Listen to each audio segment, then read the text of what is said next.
हरे कृष्णा। सभी भक्तों का हार्दिक स्वागत है इस प्रातःकालीन भगवत गीता क्लास में।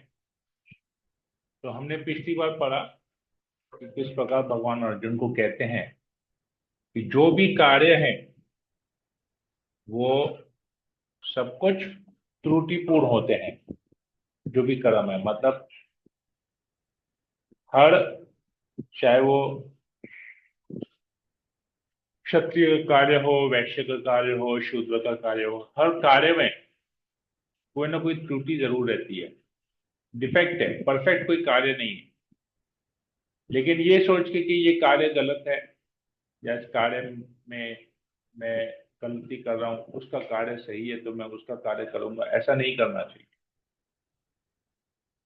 मान कहते अपने स्वभाव अनुसार कर्म करना जरूरी है, और उसी कर्म को करते करते कैसे सिद्धि प्राप्त होती है वो भगवान आज इसमें हम लोग आज पढ़ेंगे। सामने अर्जुन को और आगे कैसे बता।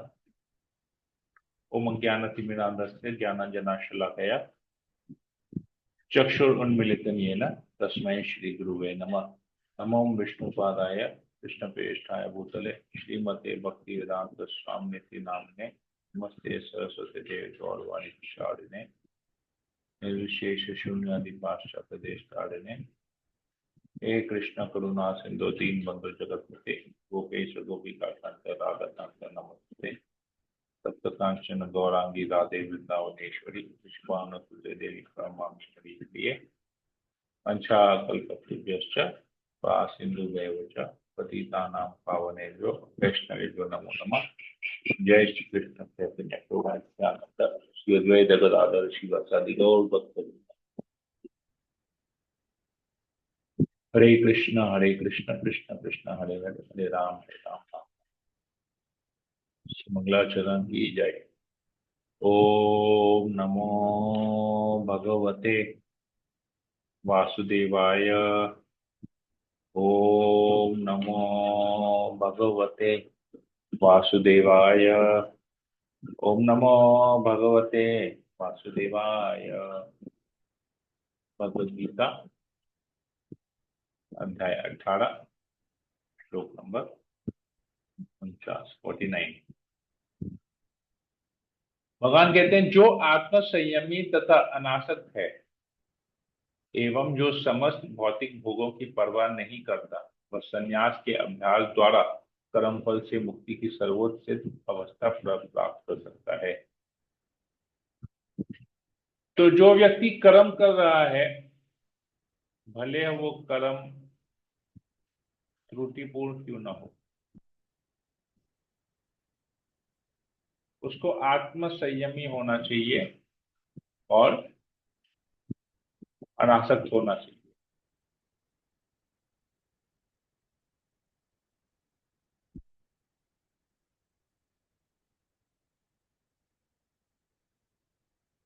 अभी इस चीज को ना थोड़ा सा प्रैक्टिकली समझने का प्रयास करते हैं। 3 बातें भगवान यहाँ बताते हैं।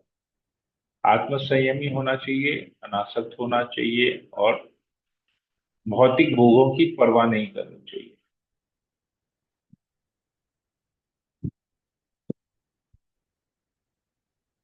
तो वो संन्यास को प्रैक्टिस कर सकता है और कर्म फल से मुक्ति प्राप्त कर सकता है। तो देखिए यहाँ पर अगर समझने जाएंगे तो देखेंगे भगवान नहीं बोल रहे कि कर्म को त्यागो, कर्म करना बंद करना चाहिए या कर्म नहीं करना चाहिए, ये नहीं बोल रहे हैं। भगवान बोल रहे कर्म फल से मुक्ति, कर्म से मुक्ति नहीं, कर्म फल से मुक्ति। तो कर्म फल से मुक्ति के लिए क्या करना है? भौतिक भोगों, भौतिक भोग से मुक्ति लग पाना है, भौतिक भोग की परवाह नहीं करनी।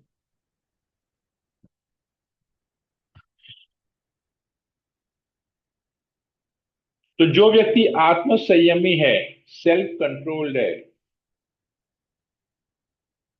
वो भौतिक भोग के पीछे कभी नहीं जाएगा।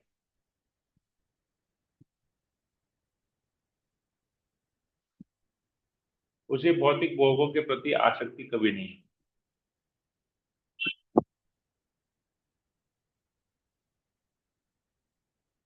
एक छोटा सा एग्जाम्पल लेके समझते हैं, इसमें बहुत सारे, मतलब हम देखें हर एक कार्य में ये चीज अप्लाई होता है, और हम लोग कितना अप्लाई करते हैं वो देखना है। अभी जैसे हम लोगों का जब यात्रा होता है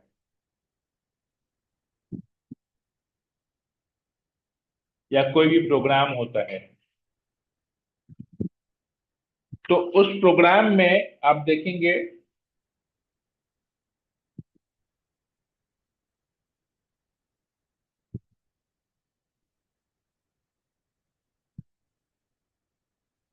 प्रसाद के ऊपर में ना बहुत ज्यादा एम्फोसिस रहता है, खाने के ऊपर में, खाने को क्या मिलेगा, खाने का मेनू क्या है।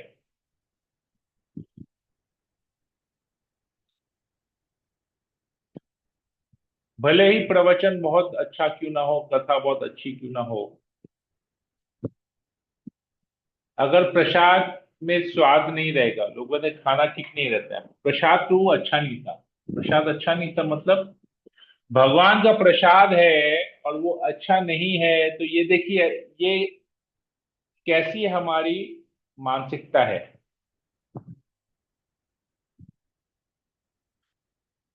कथा के बारे में, कथा में क्या सुने, प्रवचन में क्या सुने, उसकी चर्चा छोड़ के प्रसाद अच्छा नहीं था इसकी चर्चा में लग जाते हैं।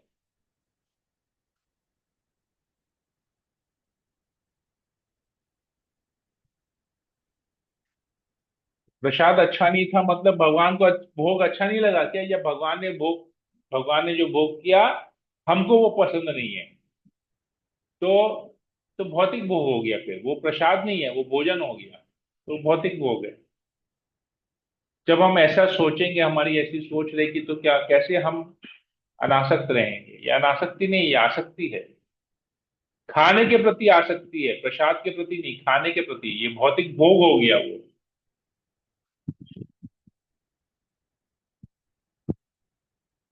तो कैसे सन्यास का जीवन हम जी पाएंगे, कैसे उस सन्यास की सोच आएगी हम में, कैसे हम कर्मफल से मुक्ति पा सकेंगे।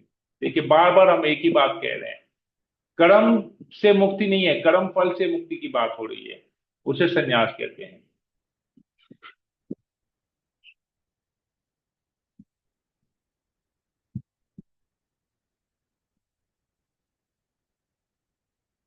हम कोई भी कर्म करते हैं, उस कर्म से हमको क्या फल मिलने वाला है, उससे हम आसक्त रहते हैं। जैसे पैसा खर्चा करके यात्रा में जा रहे हैं, तो कहाँ घूमने को मिलेगा उसके प्रति आसक्त रहते हैं, क्या खाने को मिलेगा उसके प्रति आसक्त रहते हैं, कौन सा रूम रहने को मिलेगा उसके प्रति आसक्त रहते हैं, उस धाम के प्रति कि वहां जाके हम भगवान की क्या महिमा, भगवान के प्रति कैसे हमको आसक्ति होगी, भगवान ने वहां क्या लीलाएं की, उन लीलाओं के प्रति कैसे आसक्ति होगी, उसके ऊपर नहीं है, सारा भौतिक चीज हो जाता है,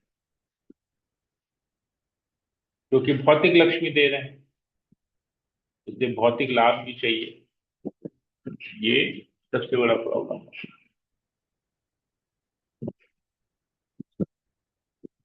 तो जो कर्म हमको आध्यात्मिकता के प्रति हमको प्रोग्रेस कराएगा, हमारा आध्यात्मिक जीवन और प्रगति हो, हमारी सोच की वजह से वो आध्यात्मिकता नहीं आती है, भौतिकता ही रह जाती है, और हम डाउनफॉल होता है हमारा।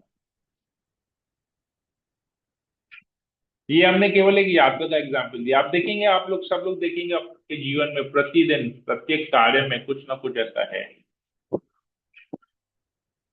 जब हम कर्म फल के प्रति बहुत ज्यादा आ सकते हैं। रिजल्ट, रिजल्ट, कर्म फल मतलब रिजल्ट, हमने ये किया, ये हमको ये सोच के ऐसा किया कि ये हमको मिलेगा, पर नहीं मिलता है।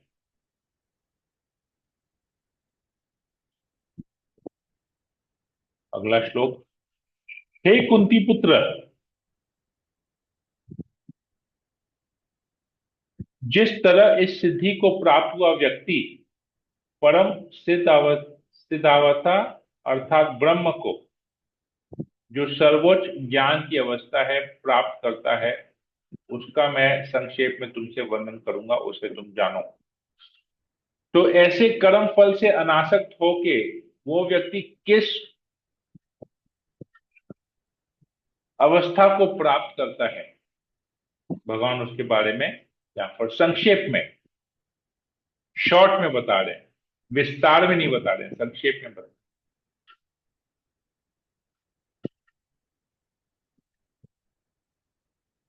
सर्वोच्च ज्ञान की अवस्था है वो। तो सर्वोच्च ज्ञान क्या है, कैसे पता चलेगा कि हमने, हमारे पास सर्वोच्च ज्ञान है, हाईएस्ट नॉलेज कैसे है हमारे पास, उसका क्राइटेरिया यहां पर बता रहे हैं।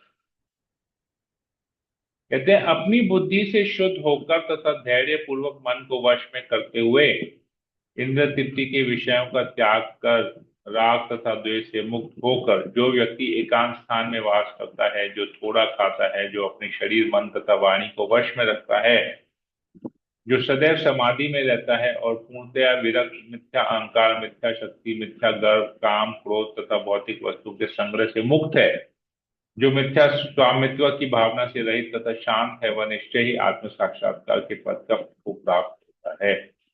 बाबा, प्रभु ये आप क्या बोल दिए, तो संभव ही नहीं है हमारे लिए। तो बहुत कुछ बोल दिए यहाँ पर भगवान, कैसे संभव है ये? बोल तो देते हैं, प्रभु ने बोल तो दिया, भगवान ने बोल तो दिया, प्रभु ने बोल दिया, कैसे हमारी जगह पे रह के देखो कितना कष्ट है, कितना प्रॉब्लम है, ऐसा सब कैसे हो? कैसे हम एकांत स्थान में वास कर पाएंगे, सब कुछ छोड़ छाड़ के चले जाएंगे?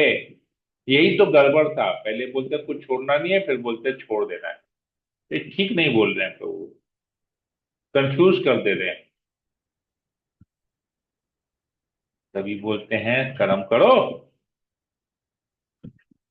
भक्ति परिवार में रह के भक्ति करो, फिर बोलते हैं परिवार छोड़ के एकांत स्थान में जाके वास करो। क्या करेंगे? इसीलिए ना हम लोग ये सब नहीं करते हैं, पता है?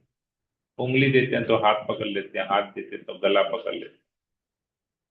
बोले आओ खाली कथा सुनो, प्रॉब्लम नहीं है, फिर बोलेंगे एक माला जप करो, प्रॉब्लम नहीं है, फिर बोलेंगे चार करो, करते करते बोलेंगे 16 करो, फिर बोलेंगे, पहले बोलेंगे खाने पीने का रेस्ट्रिक्शन नहीं है, जो चीज करो बस जप करते रहो, फिर बोलेंगे वेजिटेरियन हो जाओ, फिर बोलेंगे लहसुन प्याज छोड़ दो, एक एक एक एक करके सब कुछ हमारा बंद करवाते थे। तो ठीक नहीं है ये।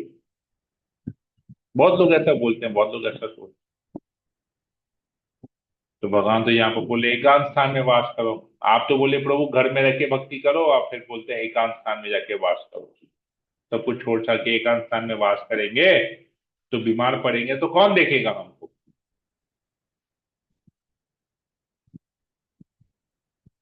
मर जाएंगे तो हमारे शरीर को का दाह संस्कार कौन करेगा? बोल दिए एकांत स्थान में वास करते, तो बेकार है ये सब। है कितनों के मन में ये सब विचार आ रहा है, बताइए? हम्म। No, there must be a reason. You're getting your soul promoted up step by step. Okay. You're getting तो promotion. कितनों के मन में ये विचार है, एकांत स्थान में वास कैसे करेंगे, बच्चों को छोड़ देंगे, पति पत्नी को छोड़ देंगे? अद्भुत है, ये तो बात होती है मन में। लेकिन जा नहीं पाते, नहीं एकांत स्थान में वास नहीं कर पाते। क्यों नहीं कर पाते? हम तो घर गृहस्थी वाले हैं, कैसे जाएंगे एकांत स्थान, कैसे सब कुछ छोड़ेंगे? तो आसक्ति तो है, लेकिन भगवान बोले एकांत स्थान में वास करना है, तो जो उपाय क्या है? खाली क्लास सुनेंगे डेली आधा घंटा, बस छोड़ देंगे, हो गया? तो वो ना बहुत अच्छा बोलते हैं, पता है ना, क्लास ना बहुत अच्छा लगता नहीं है। गुरु जी, गृहस्थी में रह के ही मोह ममता से जितना दूर हो सकते हैं रहेंगे, जरूरत पड़ेगी बस उतना करेंगे उन लोग सब, मतलब ये धीरे धीरे आसक्ति थोड़ा कम होगी। जितना जरूरत है उतना ही करेंगे, नहीं जरूरत से ज्यादा कुछ नहीं करेंगे।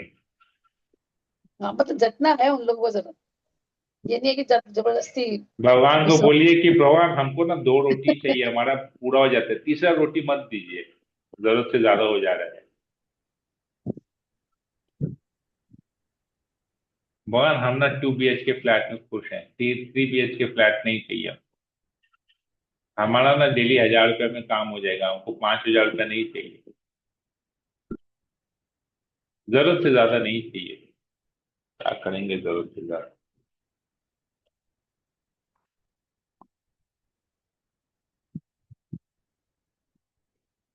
और किसी के मन में कुछ ऐसा है? एकांत स्थान में वास करना बोल रहे हैं तो भगवान बोल रहे हैं, एकांत स्थान में वास करोगे तो क्या होगा? आत्मा साक्षात्कार, निश्चय ही आत्म साक्षात्कार प्राप्त करोगे। तो मतलब हम तो बेवकूफ बन गए।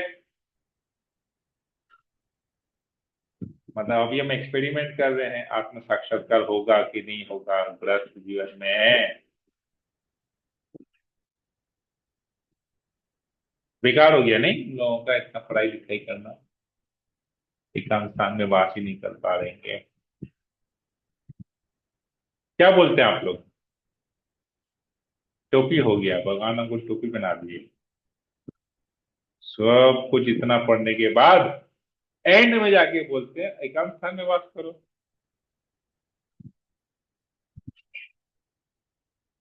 हाँ, क्या हुआ? कोई जवाब नहीं दे रहे, सुन नहीं रहे हैं क्या? No, no, all yours, Prabhu. चलिए,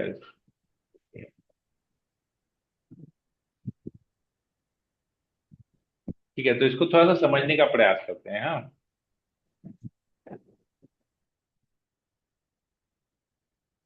एकांत स्थान में देखिए, एक एक क्या बोला है, बुद्धि से शुद्ध होकर धैर्य पूर्वक मन को वश में करते हुए इंद्र तृप्ति के विषयों का त्याग कर राग तथा द्वेष से मुक्त होकर जो व्यक्ति एकांत स्थान में वास करता है, तो क्या क्या चीजें करने के बाद वो एकांत स्थान में वास कर सकता है?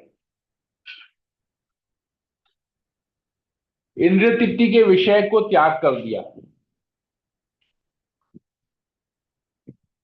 इंद्र तृप्ति के विषय को जब हम त्याग करते हैं, मन को वश में करते हैं, तो वो जगह जहां पर रह रहे हैं वही तो एकांत हो गया, क्योंकि वहां पर किसी चीज के प्रति आसक्ति नहीं है।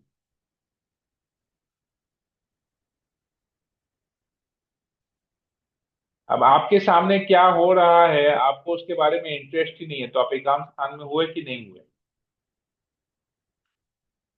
Yes, Prabhu. Got it. समझ में आया? सबको समझ में आया? Googly था. गूगली यस था। प्रभु जी। एकदम। जो थोड़ा खाता है, थोड़ा खाता है मतलब जितना जरूरत है शरीर को मेंटेन करने के लिए उतना ही खाना है।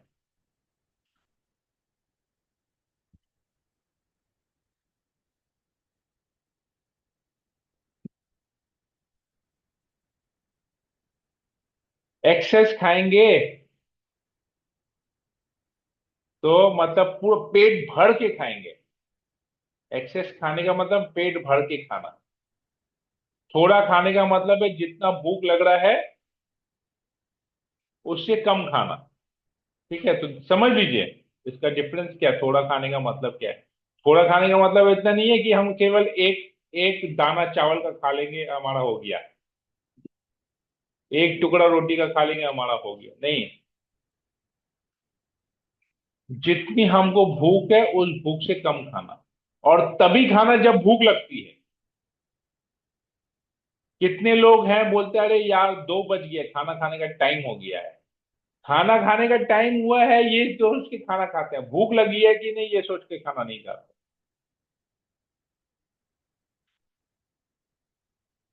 तो खाना तो समय देख के खाना खाता है, टाइम देख के खाना खाता है। खाना खाने का टाइम हो गया, अरे कौन सी किताब में लिखा है कि 2 बजे खाना खाना है? किसी शास्त्र में लिखा है क्या कि हमको 2 बजे ही खाना खाना है, खाना खाने का टाइम हो गया है?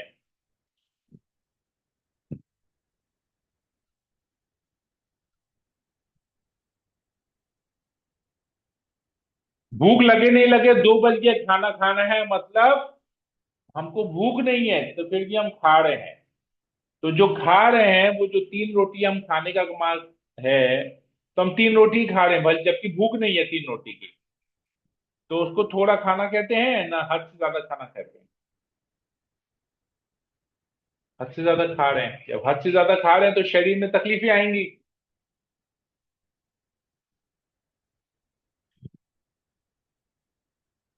तो इंद्र तृप्ति कैसे स्टॉप की? क्योंकि समय देख के खाना खा रहे हैं, जरूरत है कि नहीं उसके बारे में नहीं सोच रहे हैं, इंद्र तृप्ति हो गया ये होता है। इसलिए इसको कहते हैं कि जब भूख लगे तब खाना चाहिए, और जितना भूख है उससे कम खाना चाहिए। तो ये 2 बातें हमेशा सोचनी चाहिए। जब भूख लगे तब खाना चाहिए, तो समय की परवाह नहीं करनी है कितना समय हो गया, हमको भूख कब लगती है तब खाना चाहिए। और ऐसा नहीं कि भूख बहुत जोरदार भूख लगी है तो ज्यादा ज्यादा खाएंगे, नहीं, थोड़ा खाना है, ज्यादा ज्यादा नहीं खाना है। क्योंकि ज्यादा भूख लगेगी, ज्यादा खाएंगे तो फिर आलसी आलसपन होगा, हैवी हैवी लगेगा, पेट भर जाएगा हद से ज्यादा खाएंगे। बहुत ज्यादा भूख लगी है, उस वक्त तो खा लेंगे दबा के, फिर आधे घंटे बाद होगा यार बहुत हैवी हो गया, ज्यादा खा लिया, भूख ज्यादा लगी थी, ज्यादा खा लिया, फिर आलस होगा। इसलिए कहते हैं थोड़ा खाना चाहिए, थोड़ा। थोड़ा मतलब उतना खाना चाहिए जिससे आलस नहीं हो।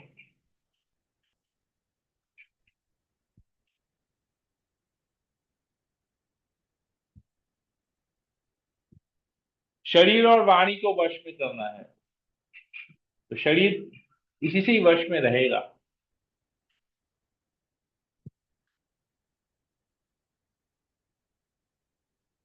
मिथ्या अहंकार, मिथ्या शक्ति, मिथ्या गर्व, काम, क्रोध, भौतिक वस्तु के संग्रह से मुक्त होना है। मिथ्या अहंकार, अरे मुझे बोलता है काम करने के लिए, इसका नौकर हूं क्या? जब देखो आके बात सुना के जाता है, मैं क्यों करूं, मैं इसकी बात क्यों मानूं?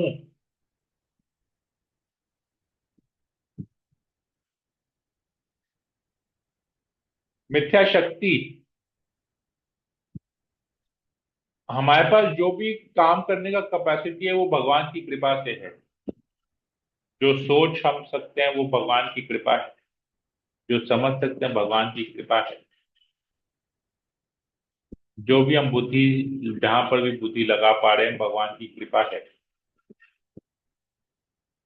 हमारा शरीर भगवान की कृपा से चल रहा है, ये सोचना चाहिए। ऐसा नहीं सोचेंगे तो मिथ्या शक्ति कहलाएगी।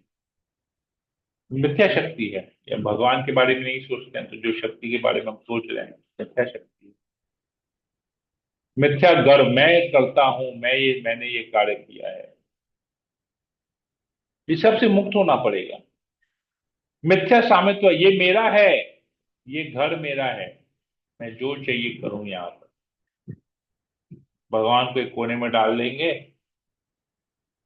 कितनों के घर में तो भगवान भी नहीं रहेंगे, बाकी रूम बहुत बड़ा रहेगा, दारू रखने की चीज जगह बड़ी रहेगी, शास्त्र नहीं रखेंगे, एक गीता को भी लपेट के लाल कपड़े में लपेट के किसी कोने में दबा देंगे, और बाहर क्या रहेगा? सब विस्की की, रम की, शराब की बोतलें बाहर पड़ी रहेंगी।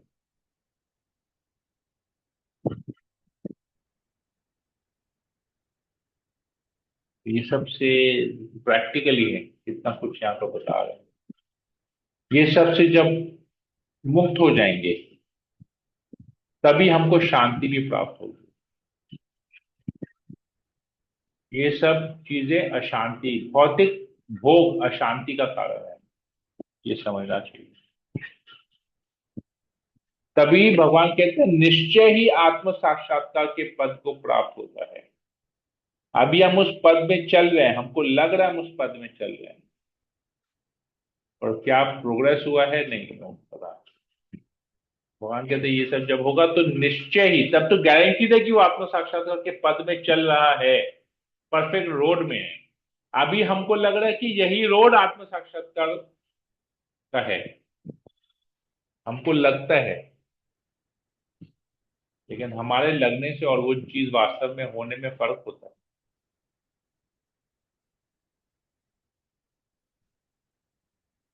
उस पद को प्राप्त करना और लगना कि हम उस पद को प्राप्त कर चुके हैं, फर्क है। प्रैक्टिकली होना और समझने में फर्क है। यहाँ पर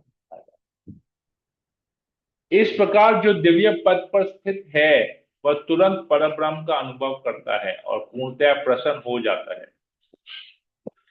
परब्रह्म का अनुभव करना मतलब इटर्नल हैप्पीनेस, इटर्नल हैप्पीनेस, वो आनंद जो कभी खत्म नहीं होता है, अनलिमिटेड ब्लिस जिसे कहते हैं, ब्लिस। वह ना तो कभी शोक करता है ना किसी वस्तु की कामना करता है, वह प्रत्येक जीव पर संभाव रखता है। उस अवस्था में वह मेरी शुद्ध भक्ति को प्राप्त करता है। इस लेवल पे जाएंगे तब भगवान की शुद्ध भक्ति हमको मिलेगी।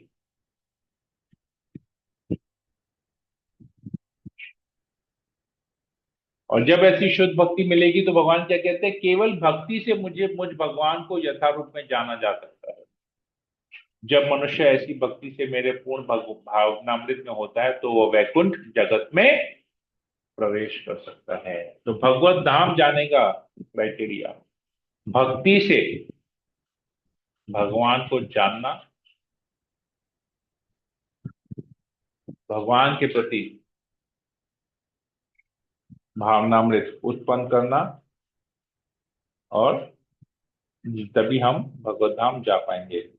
भक्ति से भगवान को जानेंगे, कृष्ण के बारे में जानेंगे, कृष्ण भावनामृत होंगे, तभी वैकुंठ में प्रवेश कर पाएंगे, नहीं तो नहीं। तो भगवान कहते हैं मेरे शुद्ध भक्त मेरे संरक्षण में। तो जब ऐसा कोई होता है तुरंत भगवान उसको अपने संरक्षण में ले लेते हैं। भगवान देखते हैं फिर समस्त प्रकार के कार्यों में संलग्न रहकर भी मेरी कृपा से नित्य तथा अविनाशी धाम को प्राप्त होता है। तो भले वो सभी प्रकार के कार्यों में संलग्न है, बाह्य दृष्टि से लगेगा कि वो भौतिक कार्य कर रहा है, परंतु वो शुद्ध भक्त है। और भगवान कहते हैं मेरी कृपा से नित्य तथा अविनाशी धाम को प्राप्त करेगा। नित्य धाम, अविनाशी धाम, वैकुंठ को मेरी कृपा से वैकुंठ प्राप्त करेगा। मैं उसको कृपा दूंगा, वो भगवत धाम आएगा।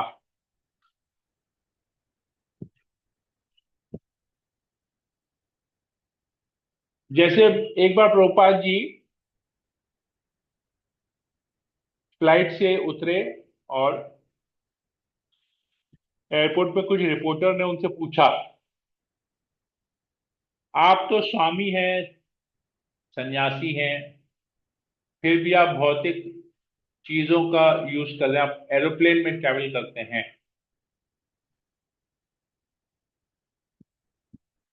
तो एरोप्लेन में ट्रैवल करना तो भौतिक कार्य हुआ, तकलीफ से बचना हुआ, तपस्या तो नहीं हुआ, आराम आराम वाली जिंदगी हुई।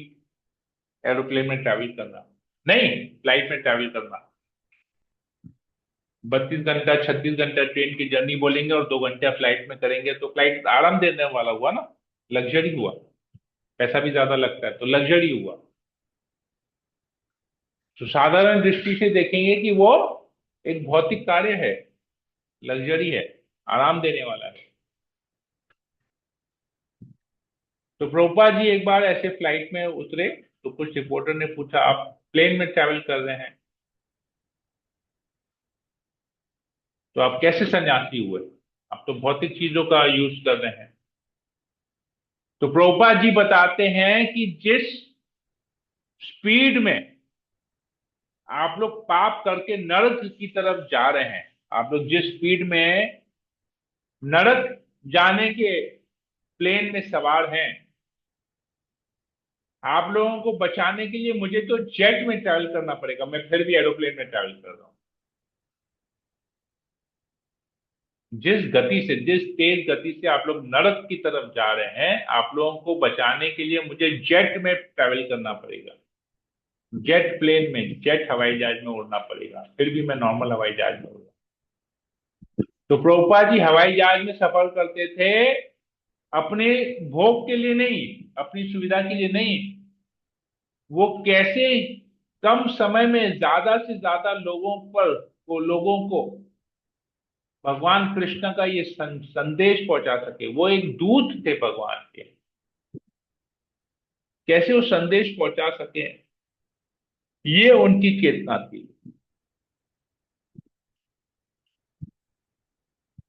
तो उस बाह्य दृष्टि से देखेंगे तो एक भौतिक कार्य लगेगा, परंतु वो हालांकि कार्य में संलग्न है, समस्त प्रकार के कार्य में संलग्न है, किंतु वो क्या है, शुद्ध भक्त है। वो हमेशा कृष्ण भावना भावित होके सोच रहे थे कि मैं अभी जब प्लेन में चलूंगा, मुझे यहां जाना है, मुझे यहां पर जाके लोगों को क्या देना है, क्या बताना है कृष्ण के बारे में। तो ये होती है सोच। समस्त प्रकार के कार्य में संलग्न रहकर भी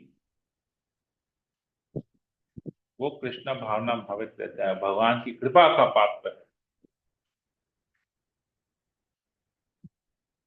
सारे कार्यों के लिए मुझ पर निर्भर रहो और मेरे संरक्षण में सदा कर्म करो, ऐसी भक्ति में मेरे प्रति पूर्णतया सचेत रहो। तो सचेत थे प्रभुपाद, सचेत थे। हाँ, मैं कृष्ण की कृपा से मैं ट्रैवल, इस उम्र में भी इतना सीनियर होने के बावजूद भी कृष्ण की कृपा है जो मैं कर जा पा रहा हूँ। यदि तुम मुझसे भावना भावित होगे तो मेरी कृपा से तुम बुद्धि बद्ध जीवन के सारे अवरोधों को लांग जाओगे। लेकिन यदि तुम मिथ्या अहंकारवश ऐसी चेतना में कर्म नहीं करोगे और मेरी बात नहीं सुनोगे तो तुम विनष्ट हो जाओगे। डायरेक्ट इंस्ट्रक्शन है भगवान का। अगर हम भगवान के दिए हुए इंस्ट्रक्शंस को फॉलो नहीं करते हैं तो हमारा विनाश निश्चित है। और अगर हम भगवान के इंस्ट्रक्शंस को फॉलो करते हैं तो भगवान कहते हैं मेरी कृपा से तुम इस बद्ध जीवन से मुक्त हो जाओगे, सारे अवरोधों को लांग जाओगे। जो भी प्रॉब्लम्स है, जो भी बाधाएं हैं तुम्हारे इस भौतिक जीवन में, सारी बाधाओं को तुम लांग जाओगे मेरी कृपा से। लेकिन तुमको मेरी बात माननी पड़ेगी, क्यों, मैं तुमको बता रहा हूं तुमको ये कार्य कैसे करना है। ऐसे कार्य करोगे तो तुम इसके कलमश से मुक्त हो जाओगे। अभी एक छोटा सा एग्जाम्पल लेते हैं तो समझते हैं कैसे करते हैं। अभी हमको सर्दी लगी हुई है, खांस रहे हैं, नाक बह रहा है, डॉक्टर बोल रहे ठंडा खाना बंद, दही नहीं खाना है, आइसक्रीम नहीं खाना है, कोल्ड ड्रिंक नहीं पीना है, और साथ ही साथ ये दवाई लेनी, तो तुम ठीक हो जाओगे। हम बोलेंगे यार डॉक्टर तो डॉक्टर है, दवाई दिया है ना, ठीक है ना, दवाई खा रहे हैं, लेकिन साथ ही साथ आइसक्रीम भी खाएंगे, साथ ही साथ कोल्ड ड्रिंक भी पियेंगे, दही भी खाएंगे, ठंडी ठंडी चीजें खाएंगे, और दवाई भी लेंगे, तो होगा क्या, ठीक होगा कोई बताइए। नहीं। क्यों, क्यों नहीं ठीक होगा, दवाई तो ले रहे हैं, दवाई तो ले रहे हैं, तो क्यों नहीं ठीक होंगे। लेकिन दवा के साथ साथ ठंडा चीज खाना मना है, हम खा रहे हैं अपने मन से। हाँ, तो सब परहेज ही करना। ये हो गया मिथ्या अहंकार वश। वो मेरे को मना कैसे कर सकता है, वो मुझे क्यों बोलेगा कि ये खाओ ये नहीं खाओ। मैं उसकी दवाई खाऊंगा बस, बाकी बात नहीं मानूंगा। तो कृष्ण भगवान है ये जानेंगे, लेकिन जप नहीं करेंगे, 16 माला जप नहीं करेंगे, चार नियम पालन नहीं करेंगे,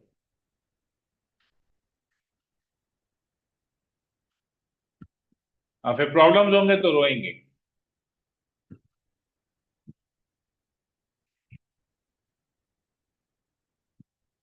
तो कहां पर अटके हम, एकादशी पालन नहीं करेंगे, एकादशी में सब कुछ खाएंगे, 16 माला जप नहीं करेंगे, 4 नियम पालन नहीं करेंगे, लेकिन कथा जरूर सुनेंगे।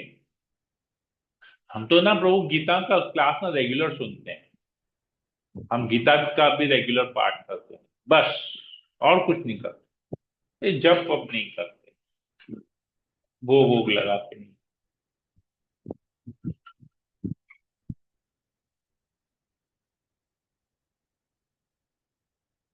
क्या हालत होगा? तो यही प्रॉब्लम है। तो मानना है, पूरी तरह से बात माननी है, तभी भगवान की कृपा मिलेगी और सब भौतिक अवरोधों को, इस बद्ध जीवन के सारे अवरोधों को लांग जाएंगे। ये तो विनाश होगा हमारा, क्लियर कट यहाँ पर बताया गया। डॉक्टर का एग्जाम्पल भी सही है। डॉक्टर बोल रहे ठंडा मत खाओ और दवाई खाओ, नहीं हम दवाई भी खाएंगे ठंडा भी खाएंगे, नहीं ठीक होगा, फिर डॉक्टर को दोष देंगे, यार डॉक्टर दवाई ठीक नहीं दिया। डॉक्टर तो दवाई ठीक दिया, दवाई के साथ आदेश भी दिया, आदेश को पालन नहीं किए ठीक से। डूज एंड डोंट्स, जो करना था वो किए, जो नहीं करना था वो भी किए। तो प्रॉब्लम यही पर प्रॉब्लम है। हरे कृष्णा। यहीं पर ही रखते हैं, किसी को कोई प्रश्न हो, कमेंट हो सकते हैं, बोलिए। Thank you, Prabhu. No questions. Hare Krishna. Understood. और किसी को कुछ पूछना है, बोलना है? ये हमने क्लियर है प्रभु जी। हरे कृष्णा प्रभु जी, हरे कृष्ण। थैंक यू प्रभु जी, हरे 58 तक, कृष्ण। 58 तक हमने पढ़ा, लास्ट 58 तक। ठीक है, हरे कृष्णा। ठीक है, यहीं पर ही रखते हैं। हरे कृष्णा प्रभु जी, बहुत अच्छा से आप समझाए।